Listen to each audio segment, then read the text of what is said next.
Well, hi, everybody. I am Dave Elsner, the tech sales coach. And the best advice I ever got is as a sales leader, you're just a member of the team with a different purpose to help and enable and remove roadblocks and participate with the team as a member, not as the person that tells everybody what to do.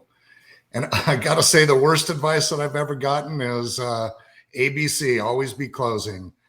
Buyers don't like it, and they see it coming a mile away nowadays. And so I don't say always be closing.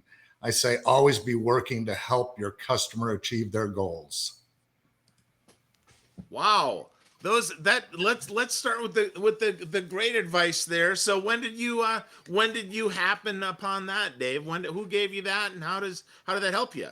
Yeah, it's when I first got promoted. I spent about 8 years in sales, technical sales. Back in the day, that was phone systems. And so my first promotion, my first boss, his name was Ed Kaler. And Ed did a great job of mentoring and coaching me to be a very successful sales manager. And that was one of his first pieces of advice was, that you're a member of the team. You're there to help remove roadblocks. There to help coach them, enable them. And you just have a different role, but it's still one team. Yeah, cool. Well, before we talk about that worst advice there a little bit, I just want to share. I think that's so important that sales leaders don't get too detached from where they started, right? I mean, we always have to remember, ultimately, our customer is the rep. We have to help the rep. We have to enable the rep. I mean, the sales enablement starts with the leader. Is that what you've seen as well, Dave? Yeah, I mean, I think as a sales leader, you're doing a lot of internal selling to get the things that you need to support your team and make them more successful. And so that's just one of the many roles, motivator, the person provides recognition, the person that gets the team to work harmoniously together. In that I mean a lot of top salespeople don't like to share what they do to be so successful, but you've got to create a team environment where everybody's open with, the things that they're doing that work to help raise everybody up.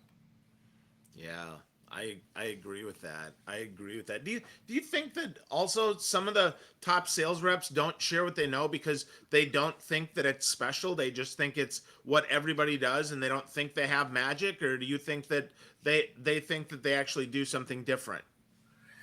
I would say it's because they're so competitive and they want to be that Okay. top salesperson on the team. At least in my experience, I'm sure there's a little of what you said there, but primarily in my experience, it's because they're so darn competitive. Wow. Cool. So with that, you talked about the team environment. We'll get to the ABC in a little bit here, but that team environment is absolutely so important. We're talking about a lot in a lot of cases, we're talking about those hyper competitive alpha dogs who often end up by themselves. So is that to get them to work together? I mean, is that does that start with the hiring, or where does that start, Dave? I think it starts in the team meetings. I've walked into a few sales teams that there was a lot of stress and strain amongst the team members. And so I think part of your regular agenda needs to be success stories, talking about what's working and what's not working to raise the rest of the team up together. Yeah, and I'm all for that, and I find that if we do that every week and we just make that a continuous practice, we find a lot more success if we grab those calls and we grab those recordings so that we know what the rep is doing, and then sharing that out and contextualizing that for the team each and every week. That's super important. So how do we do we get reps to self-identify those? I mean, do we just go in and only look at closed ones to then backtrack that and find the recordings, Dave? Or how do we do that? You mean as far as getting them to share? Yeah, yeah, as far as getting the share, yeah, and getting that breakdown so that they focus on those principles more than just the practice and being luck. Yeah, I mean, I think what you find is that you kind of chip away at those people. You get them to tell a story about how a deal flowed from beginning to end. You get them to tell a story about how they found so much opportunity. And so that kind of sharing, and caring amongst the team, I think, is what raises everybody up. Yeah. Yeah. Okay. So cool. So we're doing that, right? We're sharing it out there. Do we need to reward reps for that? Because sometimes, we want to, our top reps, to your point about being competitive, they just want to close, right? They want to be ABC, right? That's their goal. They want to be closing, not necessarily every call, but I mean that's ultimately their goal. So how do we incentivize that to make sure that works, or do we even need to incentivize that? I absolutely think you do. I mean, we all know sales reps are operated, and it starts with money that they can then provide themselves, their families, a life. But one of the most powerful things is peer recognition. And so I think you always have to have that baked into your sales leadership plan is how are we going to recognize these people for their efforts? And we're going to do it amongst their peers. There's no better reward than hearing your name called out in an audience for being the best at something. Yeah, I like that. That's really good. So cool. Well, let's move to that ABC there that you talked about. The always be closing bad advice. Nobody likes that. I mean, I would argue even as a rep, having to always ask for the sale can be problematic. So where does that ABC? Is that just old school thinking? Because I haven't run into a ton of reps that do that anymore. Maybe they do that in their head, but they're not you know visibly doing that. So where do they even get that? Is that just because they watched too much Glengarry Glen Ross, or what? I do really think it's old school. I came up in a time where we used sales tactics, right? We qualified deals. We wanted to know about budget, authority, the need, and the timing. But things have changed. The modern buyer, I think, when you try those kinds of tactics, they put up a block wall and they're not open to you. And so you've really got to turn the tables and be more focused on them and their goals. And I often say the salesperson that cares the most wins the most. And really, what you have to do is be goal focused, understand what they want to accomplish, what outcomes, and then design your entire sales process with them around being buyer centric. And so, therefore, I want to understand what their buying criteria is and what their buying process is. And I want to help them on that journey to get where they need to go. Yeah. We're partners. We're sitting on the same side here. We're trying to Yeah. solve problems, right? I believe the best salespeople, yeah, it's caring, and absolutely it's the ability to problem solve and to empathetically listen with our ears to find the impacts to those problems uh, as much as we can. So what gets in the way of that, Dave? Why don't all sellers just naturally just do that? You know, to be quite honest, I don't know that sales forces are trained on good methodologies.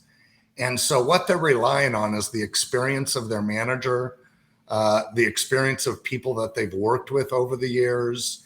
And they don't have any formal process that they go through with a buyer. Therefore, the bad habits come out. Mm. I think even modern salespeople are taught the medic and BANT. And when I talk to sales VPs about what sales methodology to use, those two things often come up, but those are just qualifying methods. Those aren't really a true buyer centric, selling method. And so I really think it comes down to lack of training, coaching, and mentoring. And therefore, salespeople have to rely on, what they learn from other people. I actually did a survey on LinkedIn recently asking, how did you learn how to sell?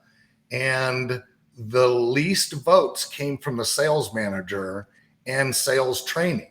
The most votes came from mentors and other salespeople that they work with. And so, if that's any indication, it really comes down to we need sales managers to drive better execution.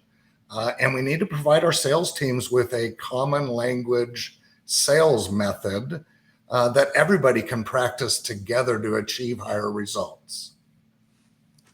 Wow. So, what? Give me an example of a good method that they could possibly use. I mean, you mentioned that Medic and Bant are just qualification methods. So, give me Right. a good method. I mean, is there, a book, or is it your secret sauce here that helps these folks do this? Yeah, no, I'm a big believer in customer centric selling.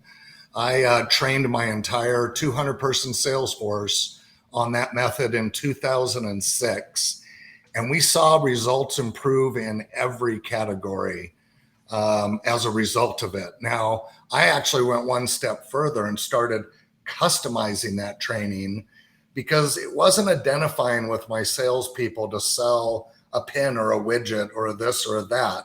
And so I actually wrote my own solutions into the role plays, into what we call sales ready messaging.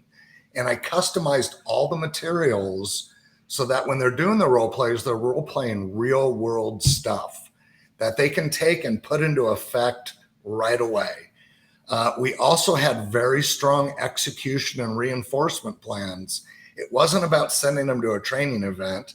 It was about then reinforcing it over and over again by entering the sales stages in the CRM, for instance, and creating gates that the salesperson would have to gather this information, let's say before they get an engineer assigned to the account, so we're not wasting an engineer's time.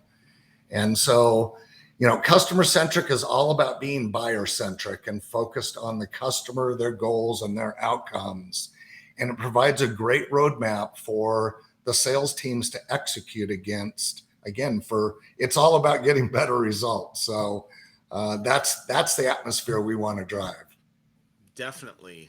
Definitely. So you mentioned role plays, and I've talked to reps. Sometimes they resist against those, but I'll tell you, there's no way for a rep to get reps by screwing up with live customers, because that just isn't good. You want to role play. So how do we create that culture where role plays are good? Because I've certainly been in both. Yeah. Yeah. Nobody likes to do role plays. I do a lot of them with my students for constant reinforcement. And so I think you need to step into it easily. You can't give them an end-to-end sales call role play. It needs to be, how do we get the customer's goals and outcomes, and then stop and then reinforce it. And then how do we do discovery, and then stop and reinforce it. And so I think you're taking a full sales call and breaking it down into easier steps for them to practice against until they can put it all together.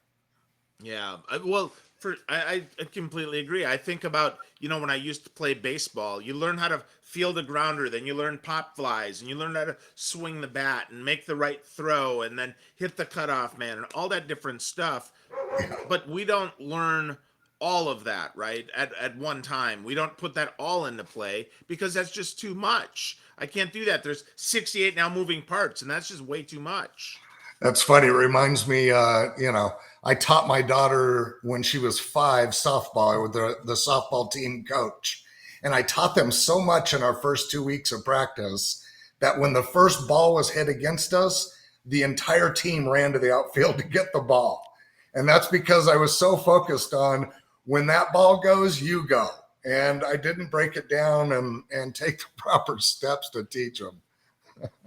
Yeah, that's funny. Yeah, I've seen that. Yeah, with my son is now almost 8 years old, and I remember that was unfortunately that I didn't get to help coach until we were a couple weeks in. So yeah, that's absolutely, let's all go to left field. Oh, and then we all go to right field. It's like swarm ball almost. Yeah, exactly.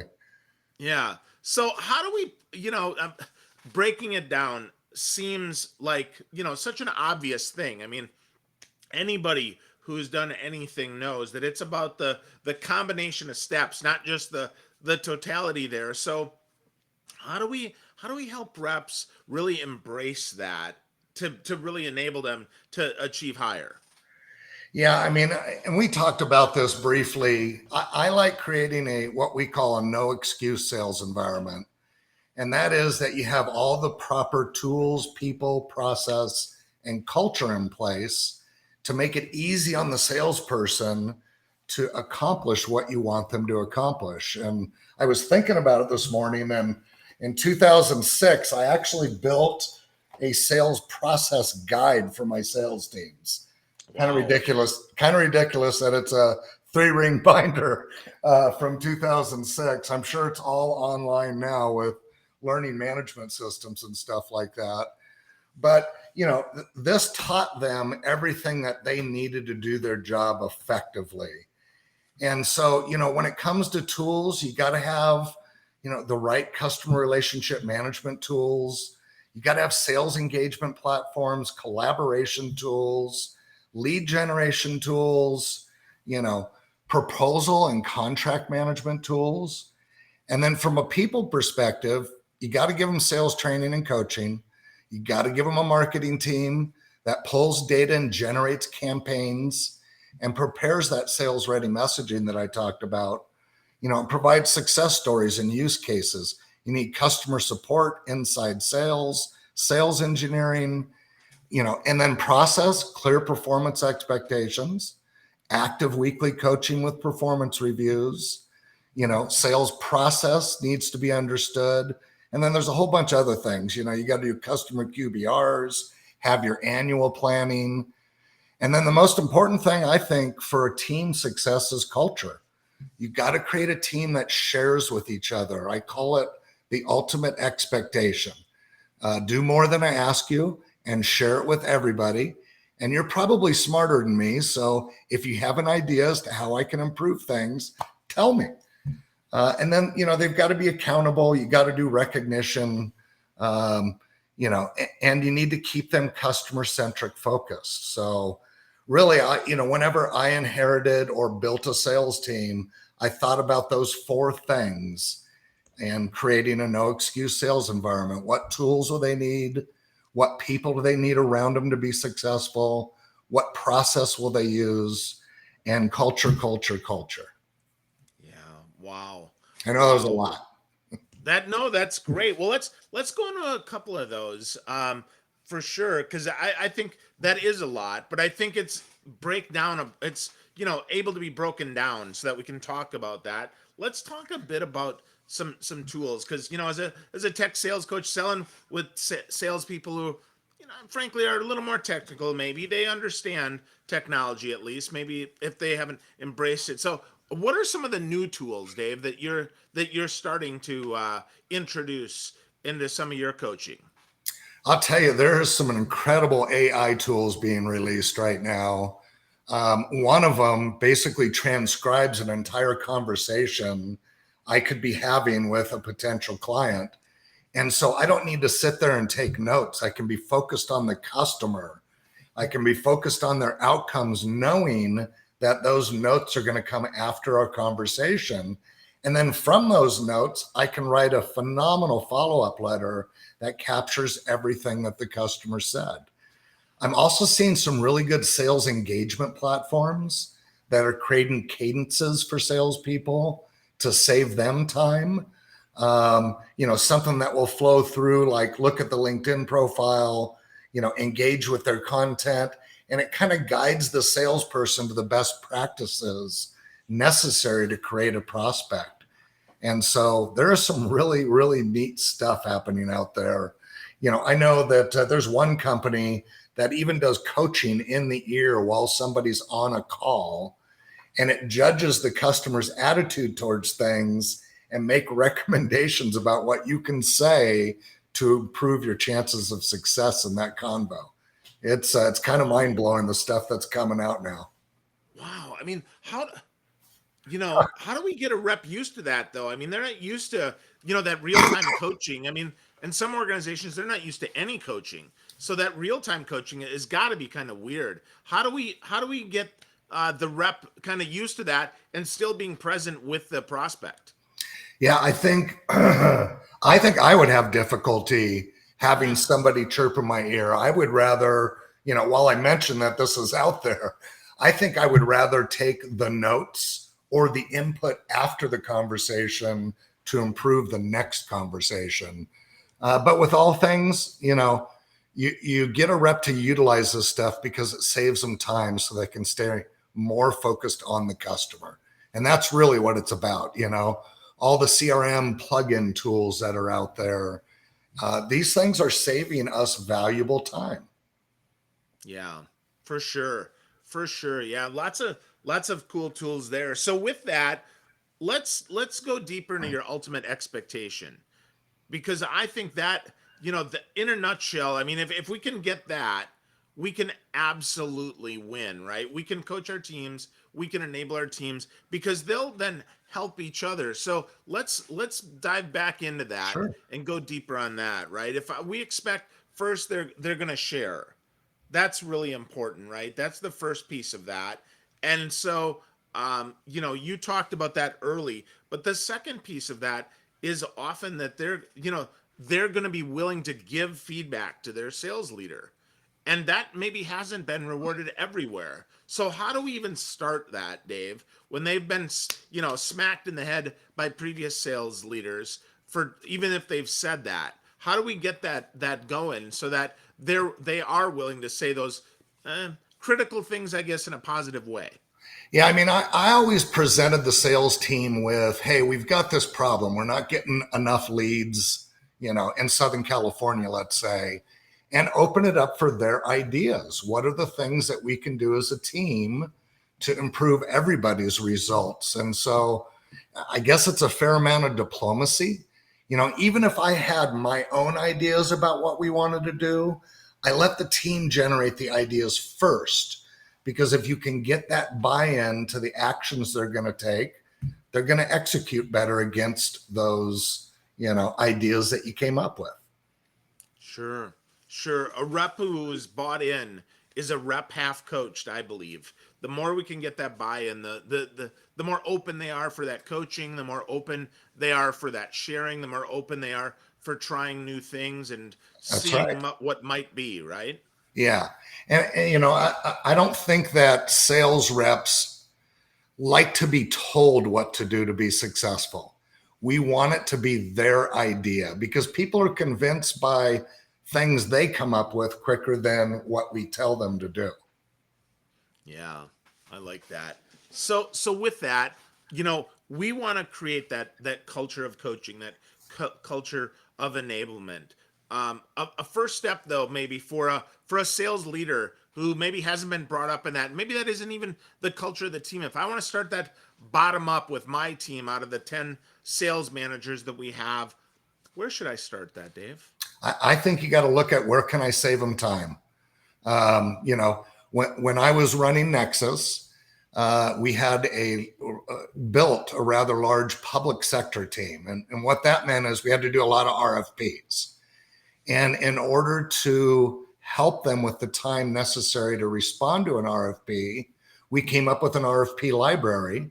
We came up with an RFP team that puts it together and an RFP project manager. Therefore, a salesperson would bring an RFP to this project manager and they would go get from the library and people all the information necessary to respond it and deliver back that RFP response to the salesperson, who would then clean it up, add their executive summary, and send it off to the customer.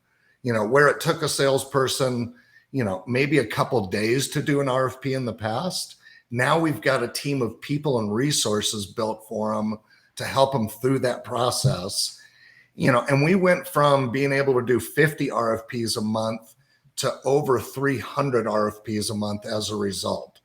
And our win rates, we learned from, what do we need to position and what price do we need to be at? We were winning 50% of our blind RFPs and 70% of our engaged RFPs. And it became a huge engine that helped fuel our growth. Wow. Wow. So besides having a team to do that, I mean, what's the secret there, Dave? Is it the wording? Is it the tech? What's the secret? Well, the secret to winning is, having a competent response to the RFP that hits every area of or every requirement that they lay out, along with being a good price. But I think it also comes down to positioning and brand recognition with the customer. We spent a lot of time positioning ourselves with school districts by doing events or training on, how to get E-rate funds. And therefore we were seen as a subject matter expert, so that when they got those RFPs, whether or not we were talking to them, they knew that we were good at this area of business. That's so interesting, because now, we might not put on educational events, but every blog post, every social media event, everything that we do all adds into that, because we're so virtual, and they end up, I think we've seen them very hesitant on webinars, because they end up just getting just a product demo anyway. We say that it's this, but it's not really that. Yeah, and I do believe education still exists. I work with a company called Wi-Fi Hotshots that they do school safety systems. And so we did a very successful webinar for all of the school district executives and principals to expose them and let them know what tools are out there to create a lockdown system and a PA system and a emergency button on every teacher's chest. And so I do think that buyers, what they want is research and education. Yeah, you see it on LinkedIn, but if you want to connect with them, throw an event and teach them about it. Awesome. Love that. Love that. So Dave, as we kind of wrap this up here, man, where should I'm a brand new sales leader, let's say, and I just have my first team. Where do I get started even coaching my team? How do I make sure that my first 30, 60, 90 days are super effective? Yeah, I mean, I would follow what I laid out earlier, tools, people, process, uh, and culture. I've actually got a list of the things that you need to think about when it comes to those four categories. And so I'll post it up on LinkedIn here in the next day or so. If you want to take a visit, connect with me on LinkedIn so you can see my posts, or shoot me an IM on LinkedIn and say you're interested in the list. I'd be glad to shoot it over. I think once you have that foundation of these are the 50 things I need to look at, you can start picking off the ones that are most important to you until you've built that full portfolio around your team to create that no excuse environment. Love that. Love that. So, Dave, you got tons of resources up at the techsalescoach.com. I certainly appreciate that. You're very, very willing to share on LinkedIn as well. So, LinkedIn, your platform of choice, or is there anywhere else you spend any time, or encourage sales coaches and sales managers to spend time? Yeah, I've also got a YouTube channel where we're putting many of these tips, tricks, and advice up. We're just in the process of building it, so there's only about 20 videos now. But if you subscribe to that, you'll start getting some good, valuable content. But LinkedIn is definitely my primary source. I spend probably an hour a day on LinkedIn engaging, providing content and information. And so if you want to tap into my experience, follow me on LinkedIn. Awesome.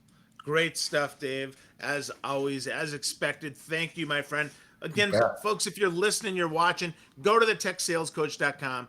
Get to know Dave more. Go to LinkedIn, find Dave Elsner, Elsner, and get started. Right He's here. full of resources. You can do this, friends. Go check it out.